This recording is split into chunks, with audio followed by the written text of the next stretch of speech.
நம்மளோட கர்மா ஏற்கனவே தீர்மானிக்கப்பட்டது தான்னா அப்போ எதுக்காக வாழ்க்கையில் நம்ம முயற்சி செய்யணும்? ஏன்னா நமக்கு தெரியாது ரிசல்ட் பாசிட்டிவாக இருக்குமா இல்லை நெகட்டிவாக இருக்குமான்னு. அதனால நம்ம முயற்சி பண்ணுறோம், பாசிட்டிவ்காக முயற்சி பண்ணுறோம். சப்போஸ் என் கையில் ஒரு கண்ணாடி டம்ளர் இருக்குன்னு வச்சுக்கலாம். அப்போது நான் அந்த கண்ணாடி டம்ளரை பாதுகாப்பாக வச்சுக்க முயற்சி பண்ணுவேன்.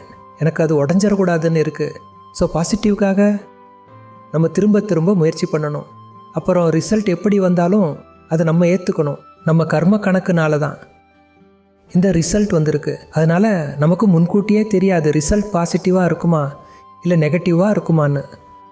ஸோ நம்ம பாசிட்டிவுக்காக முயற்சி பண்ணுறோம். நம்மளோட புத்தியையும் அகங்காரத்தையும் பாசிட்டிவை நோக்கி வழி நடத்தணும். நெகட்டிவாக யோசிக்காதீங்க, பாசிட்டிவாக யோசிங்க, பாசிட்டிவாக முயற்சி பண்ணுங்கள், பாசிட்டிவ்காக முயற்சி செய்யுங்க. மேற்கொண்டு என்ன ரிசல்ட் வந்தாலும் அதை ஏற்றுக்கோங்க, அதை அக்செப்ட் பண்ணிவிட்டு அப்புறம் மீண்டும் எதிர்காலத்துலேயும் பாசிட்டிவாக இருங்க.